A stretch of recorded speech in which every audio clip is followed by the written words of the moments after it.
성도 여러분, 밤새 안녕히 주무셨습니까?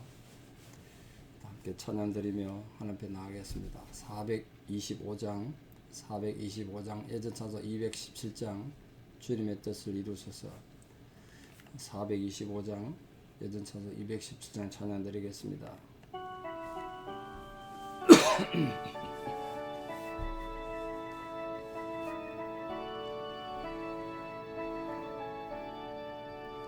주님의 뜻을 이루소서. 고요한 중에 기다리니 진흙과 같은 날 빚어사 주님의 형상 만드소서. 주님의 뜻을 이루소서. 주님 발 앞에 엎드리니 나의 맘속을 살피시사 눈보다 희게 하옵소서. 주님의 뜻을 이루소서. 병들어 몸이 피곤할 때 권능의 손을 내게 펴사 강건케 하여 주옵소서. 주님의 뜻을 이루소서. 온전히 나를 주장하사 주님과 함께 동행함을 만민이 알게 하옵소서. 아멘. 우리 신앙 고백 드리겠습니다. 나는 전능하신 아버지 하나님 천지의 창조주를 믿습니다. 나는 그의 유일하신 아들 우리 주 예수 그리스도를 믿습니다. 그는 성령으로 잉태되어 동정녀 마리아에게서 나시고 본디오 빌라도에게 고난을 받아 십자가에 못 박혀 죽으시고 장사된 지 사흘 만에 죽은 자 가운데서 다시 살아나셨으며 하늘에 오르시어 전능하신 아버지 하나님 우편에 앉아 계시다가 거기로부터 살아있는 자와 죽은 자를 심판하러 오십니다. 나는 성령을 믿으며 거룩한 본교회와 성도의 교제와 죄를 용서받는 것과 몸의 부활과 영생을 믿습니다. 아멘. 네, 참 코로나가 기침 때문에 참 힘드네요. 2022년 7월 29일 금요일 새벽 하나님 주신 말씀 여호수아 20장 1절에서 9절입니다. 여호수아 20장 1절에서 9절. 여호수아 20장 1절에서 9절 봉독에 올리겠습니다. 여호와께서 여호수아에게 말씀하여 이르시되 이스라엘 자손에게 말하여 이르기를 내가 모세를 통하여 너에게 말한 도피성들을 너희를 위해 정하여 부지 중에 실수로 사람을 죽인 자를 그리로 도망하게 하라. 이는 너희를 위해 피해 보복자를 피할 것이니라. 이 성읍들 중에 하나에 도피하는 자는 그 성읍에 들어가는 문 어귀에 서서 그 성읍의 장로들의 귀에 자기의 사건을 말할 것이요 그들은 그를 성읍에 받아들여 한 곳을 주어 자기들 중에 거주하게 하고 피해의 보복자가 그의 뒤를 따라온다 할지라도 그들은 그 살인자를 그의 손에 내주지 말지니 이는 본래 미워함이 없이 부지 중에 그의 이웃을 죽였음이라. 그 살인자는 회중 앞에 서서 재판을 받기까지 또는 그 당시 대제사장에 죽기까지 그 성읍에 거주하다가 그 후에 그 살인자는 그 성읍 곧 자기가 도망하여 나온 자기 성읍 자기 집으로 돌아갈지니라 하라 하시니라.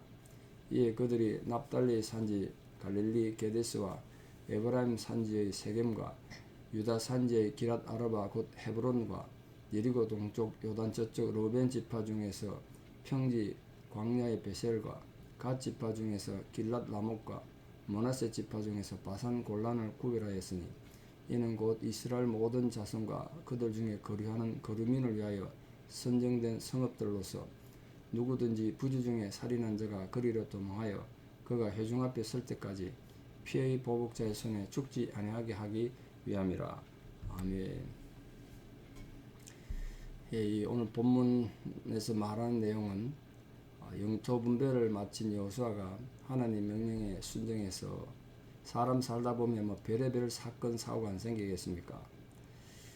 특히 그 중에 실수로 사람을 죽게 만든 정말 안타까운 상황을 어떻게 할 것인가, 이걸 미리 선정한 겁니다. 이게 지금 요단강 동쪽 편에까지 이 제도가 있었던 것은 광야에서 이미 이 제도가 시행됐다는 걸 알 수 있죠.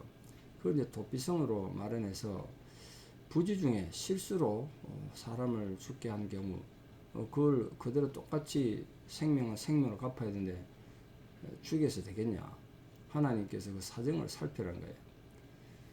그래서 요단강 기준으로 요단강 동쪽편에 3군데, 서쪽편에 3군데, 6군데 이 우발적 살인을 한 자를 보호하기 위한 도피성 제도를 만들었습니다. 지금 제도로 치면 경찰서 유치장쯤 될지는 잘 모르겠습니다. 교회로 보기엔 조금 애매한 데가 있습니다. 그렇게 함으로써 이스라엘 백성들은 비록 살인자를 하더라도 그 인권이 함부로 유린되지 않도록 고대 시대는 엄청나게 발전된 사회보장 제도가 아닌가 이렇게 생각합니다. 고대 시대는 사람 죽이면 무조건 죽였거든. 이유를 막론하고 또 그걸 의무로 생각했고요. 그러니까 하나님께서 한 사람의 인권이라도 이렇게 유린당한 일이 없도록, 물론 그 피해 당한 사람들에게는 뭐 다양한 방법으로 물질로 보상하든지 여러 가지 보상하는 그런 걸로 정의를 실현했겠습니다만, 하나님의 정의가 바로 세워지고 또 억울한 사람 생기지 않도록 또 이렇게 하나님이 도피성이라는 아주 독특한 제도를 만드셨습니다. 제가 역사를 좋아해서 역사 공부를 많이 좀 책을 좀 이렇게 읽는 걸 좋아했었는데요. 이 도피성 제도 같은 걸 제가 읽은 적이 없습니다. 동서문화 어디든 동서양 어디를 봐도. 그러니까 아주 정말 앞서 있는 대단한 선진 법 체계가 아닌가, 인권에 대한 보호가 아닌가 그렇게 생각합니다. 이게 지금 벌써 수천 년 전에 있었으니까요.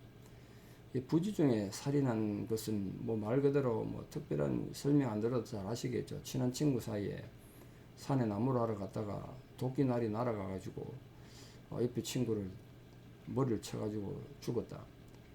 또 내가 지금 나귀를 몰고 산을 가는데 이 나귀가 발작을 일으켜가지고 뒤집어지는 바람에 친구가 그 나귀 깔려 죽었다. 이런 경우를 말하는 거겠죠. 분명히 살인할 의도가 없는데 사고로 죽은 거죠. 사고로. 요즘으로 하면 과실치사 이렇게 됩니다. 요즘도 법에 처벌받습니다. 내가 의도가 없었더라도 그 운전하다가 우연히 사람 치는데 죽였다. 누구 사람 죽이려고 운전하진 않지 않습니까? 교통사고는 그렇지 않습니까? 또 내가 어떤 공사를 하다가 옆에 뭐가 잘못되고 무너져서 옆에 있는 사람이 죽었다. 사람 죽이려고 공사한 건 아니지만 사고가 났다. 그럼 지금도 과실치사다. 이래서 법을 처벌을 받죠. 심각한 사형을 당하고 그러진 않습니다만, 어쨌든 간에 고대 시대에는 사람을 도구로 죽인다든지, 그게 면장이든 나무든 간에 또 적의를 품고 사람을 때리거나 밀쳐서 죽였을 때 그게 이제 살인이죠. 살인. 그 살인에 대해서는 반드시 사형을 받아야 된다. 그렇게 민수기에서 강하게 하나님께서 강조하고 있습니다. 그런데 아무런 적의가 없이 실수로 사람 죽인 경우까지도 죽이면 안 되지 않겠냐. 그전에는 다 죽였단 말이에요. 복수법이라 그래가지고 이 가장 가까운 친척들은 자기 친족이 이렇게 어려움당하면, 살해당하면 복수 안 하면 수치로 여겼습니다. 그걸 의무로 여겼기 때문에 피가 피를 부르는 그런 보복이 계속 따라되는 거죠. 그래서 이 도피성 제도는 죽음의 위기 가운데 있는 사람을 그 억울한 죽음으로부터 보호하기 위한 그런 제도다. 넓혀서 확장해서 해석하면 우리를 죽을 수밖에 없는 우리를 구원하신 예수님의 구원 사역의 하나의 상징이 아닐까 그렇게 할 수도 있습니다. 그 피해 보복자는 그 피해 입은 사람의 가장 가까운 친척부터 그 의무가 있습니다. 누구든지 친척이 살아되면 피해 복수를 해야 되는 거예요. 왜냐하면 피는 피로 갚아야 되니까. 그 피는 피로 갚는다는 말은 죽이는 뜻입니다. 근데 여기서 고의적으로 살인한 자야말로 당연히 속죄가 불가능하다. 피로 갚아야 된다. 그런데 하나님께서 인간의 연약함과 인간의 실수를 아시기 때문에 이 고의적인 죄가 아닌 실수로 인한 죄는 하나님께서 용서해 줘야 된다. 그걸 살 길을 열어줘야 된다. 그걸 지금 제도화해서 만들었습니다. 이건 결국 우리 자신의 행위로는 죽을 수밖에 없지만 우리를 위해 십자가에 달려 죽으신 예수 그리스도의 은혜로 구원받는 그런 중요한 상징적 사건이 아니겠습니까? 자, 부지 중에 잘못해서 친구를 살해하게 죽게 만든 실수한 사람은 어떤 절차를 거쳐서 도피성에 간다고 했습니까? 잘 보십시오. 무조건 도피성 가는 게 아니었습니다. 이게 제도가 잘못되면 악용하는 사람이 반드시 안 생기겠습니까? 강도질하려고 사람 죽여놔놓고 자기가 실수로 사람 죽였다, 뭐 그런 사람 분명히 있을 거란 말이에요.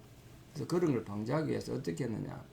도피성에 들어가기 전에 그 성문 어기에서, 왜 성문 어기냐면 고대시에는 성문 어기가 재판정이었습니다.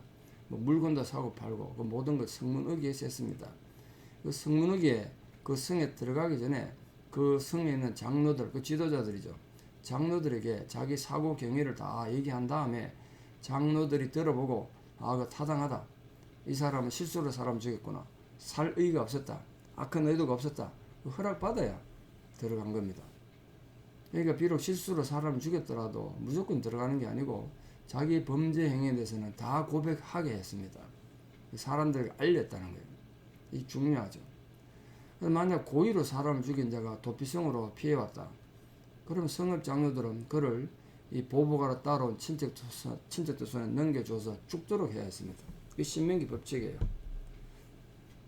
이 제도는 피해자나 가해자 인권 양쪽 다 존중하는 그런 태도에서 이런 제도가 나온 것 같습니다.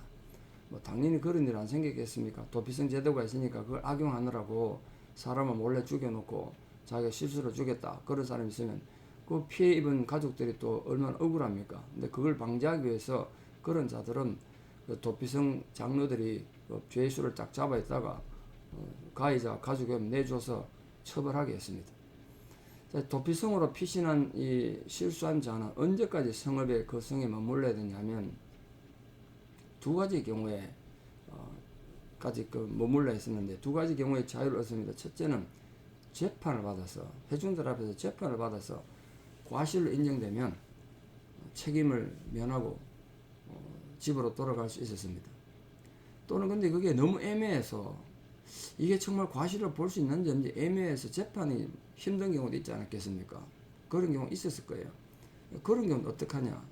그때는 당시 대제사장이 죽을 때까지 도피성에 머물러 있다가 그 당대 대제사장은 종신제니까요. 대제사장이 죽고 나면 고향으로 보내졌습니다. 요즘 우리말로 하면 징역살이 하는 거죠. 고향도 못 가고 낯선 타향에 가가지고 도피성이지만 낯선 곳이지 않습니까? 뭐 집도 절도 없이 가가지고 얼마나 고생하겠습니까? 우리 치면은 이제 그 죄에 대한 대가를 거기 지불하는 거죠. 그래도 대제사장이 죽으면 그 죽음이 모든 이 범죄에 대한 허물을 사했다. 그게 예수님 십자가의 상징입니다만 그걸 상징해서 집으로 돌아가는 자유를 얻었다는 거예요. 그러니까 우리 지금 현대 법 체계에서 보면 그 모든 법의 범죄에는 그 기소를 아무 때나 할 수 있는 게 아니라 기간이 정해져 있죠. 살인은 몇 년, 뭐 이런 식으로 정해져 있습니다. 사기친계는 몇 년 이렇게 되는데 뭐 그런 제도가 아닌가 싶습니다. 그래서 성도님들은 우리 예수님께서 십자가에 죽으심을 말미암아 이 오늘 대제사장이 죽어서 이 살인자의 허물이 사해져서 자유를 얻은 것처럼 우리는 예수님 십자가 죽음을 통해서 우리 모든 죄를 사함받고 하나님의 은혜를 입었다. 그걸 꼭 기억하시면 좋겠습니다. 자, 요단 서쪽에 도피성이 3개, 동쪽에 3개 있었는데 헤브론, 어제 말씀드렸던 헤브론이 여기서 도피성이 됐다는 거 굉장히 중요하죠. 헤브론이 왜 중요했습니까? 갈렙이 가서 힘들게 얻은 땅인데 또 헤브론을 도피성으로 내놨어요. 그럼 결국 갈렙이 그 땅에 못 살았다는 소리죠. 요단 동편에 또 3곳이 있었습니다. 그 동쪽에 3개, 서쪽에 3개. 뭐 그렇게 아시면 좋겠습니다. 그 6곳 이름 다 알면 좋겠습니다만 또 외기가 좀 힘들죠. 지금 뭐 중요한 건 아니니까요. 근데 문제는 도피성을 그럼 이렇게 많이 선정한 이유가 뭐냐? 왜 이렇게 여러 곳에 선정했는가? 실수로 살인한 자들이 자기가 거주하고 있는 곳에 가장 가까운 도피성에 빨리 피신해서 목숨을 부지할 수 있도록 그렇게 해놨습니다. 만약 도피성이 하나밖에 없다면 거기서 먼 곳에 있는 사람이 실수해서 사람 죽였다. 도피성까지 가다가 보복하는 자들에게 붙잡혀서 죽을 수 있겠죠. 그걸 방지하기 위해서 6군데 군데 가능한 넓게 퍼져서 어떤 지역에서든지 최대한 하루길 정도는 갈 수 있도록 이렇게 해놓은 것 같아요. 그래서 이 부지 중에 살인한 자의 목숨을 부지하기 위해서, 그러니까 하나님께서 이 벌써 출애굽에서 나라가 이루어지기 전에 이렇게 실수해서 사람 죽인 그 인권까지도 얼마나 세밀하게 살피시고 배려하시고 사랑했는가. 배려심이죠, 배려. 정말 그 하나님 넓으신 사랑 우리가 여기서 느낄 수 있습니다. 도피성제도. 그러니까 우리도 서로 존중하고 다른 사람의 형편을 배려하는 그런 마음, 이게 우리 성도인들에게 참 필요한 게 아닌가 싶습니다. 남의 입장 안 돼봤다고 해서 함부로 남을 비판하고 비난할 것이 아니라 그 사람 입장에 서서 하면 그 사람 힘든 상황을 좀 이해해주는 그런 입장이 돼야 되지 않겠습니까?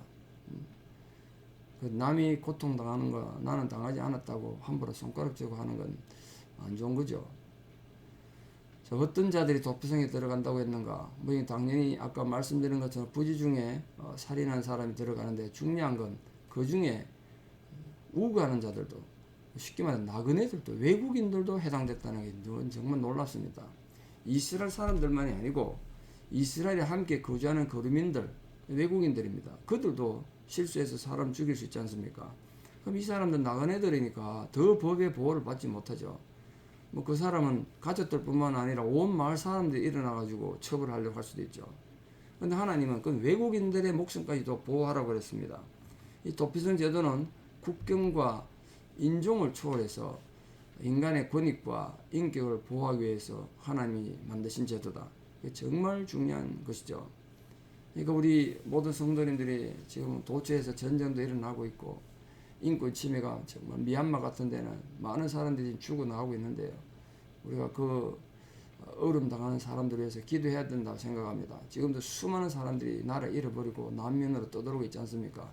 경제적으로 정치적 문제로 어려움 겪고 있는 그들을 위해서 우리가 함께 기도해야 되리라 생각합니다. 도피성 제도를 만들어주신 그 하나님의 배려심과 사랑을 생각해서 우리도 늘 고난당한 이웃들과 함께 마음을 합하고 또 정성을 나누고 사랑을 나누는 성숙한 마음이 넓은 그런 성도들 다 되시기를 진심으로 축원합니다. 기도드리겠습니다. 넓으신 사랑으로 우리를 품으시고 그 품 안에서 하나님 자녀로 삼아주신 아버지 하나님, 오늘 우리가 말씀을 통하여 하나님께서 부지 중에 살인한 자까지도 이렇게 사랑하시고 그들의 인권을 존중하셔서 도피성 제도라는 역사의 전무후무한 이런 제도를 만들어서 피해 보복을 방지하고 화평을 누리기를 원하셨습니다. 인간 누구나 실수할 수 있고 허물 없는 인간이 어디 있겠습니까? 그래서 하나님께서는 지금도 서로가 서로의 허물을 덮고 서로 용납하고 다른 사람의 입장을 생각하는 그런 입장에서 이런 도피성 제도를 만들어서 넓은 사랑의 사람으로 우리가 살아가기를 원하셨습니다. 다른 사람 입장에서 생각해서 그 사람들이 힘든 상황을 생각해보고 또 그런 마음으로 우리가 이웃을 이해하고 사랑할 수 있는 그런 성도들로 살아가게 도와주시옵소서. 지금 그런 불의의 사고를 당하여 안타까운 상황에 있거나 어려움 중에 있는 분들에게 아버지 하나님의 크신 위로와 은총이 함께하여 주시옵소서. 이제는 우리 주 예수 그리스도의 은혜와 하나님 아버지의 만극하신 사랑과 성령님의 위로 교통 역사하심이 오늘 이렇게 도피성까지 만들어서 우리의 실수와 허물을 덮으시고 사랑하시고 참아주신 하나님 아버지의 크신 은혜가 우리 사람 모든 성도님들의 신앙의 고백 위에 또 우리 사람 모든 자녀들 삶 위에 지금부터 영원토록 함께 하시옵기를 간절히 축원합니다. 아멘. 예, 여러분 오늘 하루도 또 믿음으로 승리하시고 내일 또 뵙겠습니다. 감사합니다.